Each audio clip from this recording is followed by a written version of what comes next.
Hi everyone, in this video we will see the famous invert binary tree problem. In this problem we are given with the root of the binary tree and we have to invert the tree and return its root. What do we mean by invert the tree is that we have to return the mirror image of that tree. So basically all your left children become right children. So for example, in this tree, 4 is the root, 2 is its left children, 2 is its left child and 7 is its right child. Now if you see to the right side as the result, 7 became its left child and 2 became its right child, and for 7 6 and 9 were its left and right children respectively. Now 9 became its left child and 6 became its right child, and same about 2. So 1 became right child which was previously left child, and 3 became left child which was previously the right child of the node 2. So basically, if you think this in think this, there are like two approaches. You can directly conclude that we are solving the same problem recursively. That for each node, we have to make its left child as right child and right child as left child, and we have to do this for each node. So basically we can solve this by recursion using this technique that for each node we just go on swapping its left child and right child and do this for each node. In non-recursive approach, what we can do is we have to go by level order traversal. So for each level, we go on swapping the children, and as you know, for level order traversal, we use queue. So in queue, we go before swapping the children. Once we after swapping the children, we go on adding their children to the queue. So if you can see this in 3 steps, as this is 3 level tree. In the first step, basically we will swap the children. So 2 and 7 will be swapped. So 7 becomes left children of 4 and 2 becomes right child of 4, and its children become as it is, remain as it is.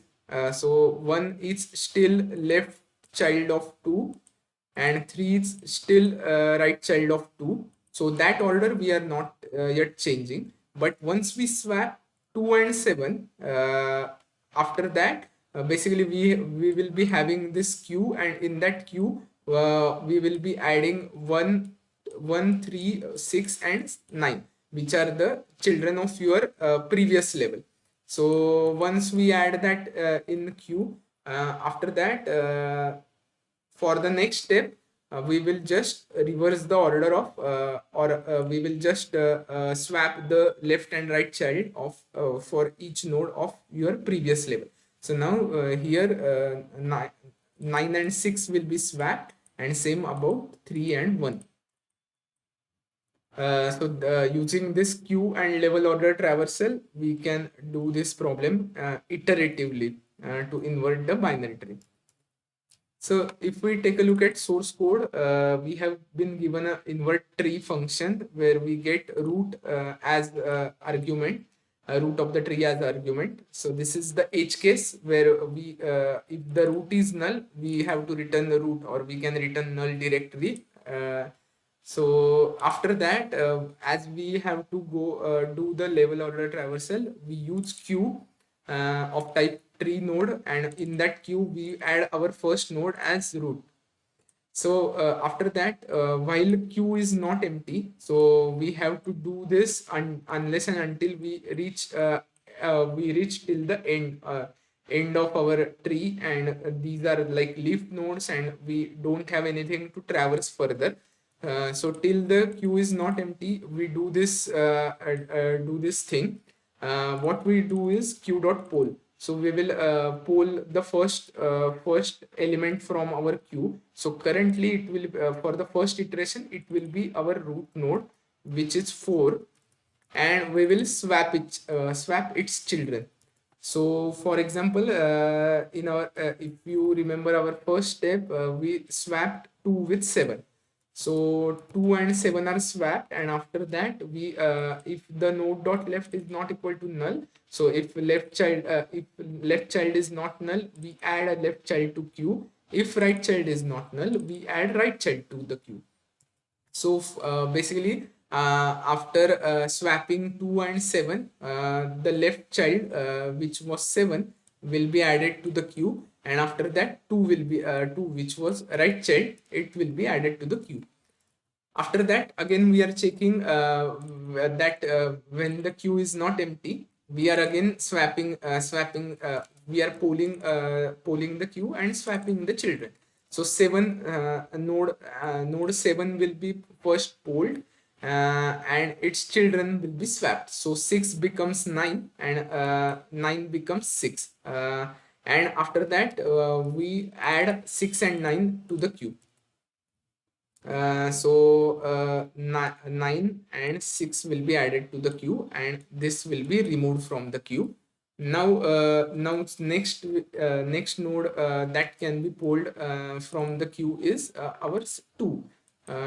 So 2 will be pulled, to its children will be swapped. So left child becomes 3 and right child becomes 1, and after that it will be added back to the queue, these two children. So 3 and 1.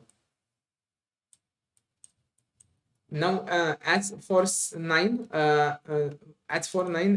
the swap children, left and right both are null, so we do nothing, and we don't even add its left and right child, because left and right child are already null. So same happens for 9, 6, 3 and 1, as all of them are leaf nodes, and hence our resultant tree will look like this. And if you check our swap children function, we are just swapping the references of left child with right child. That's it. The overall time complexity of this will be O of n, because we have to traverse where n is number of nodes in the tree, because we have to traverse the entire tree level by level, by each level. So that total time complexity will be O of n.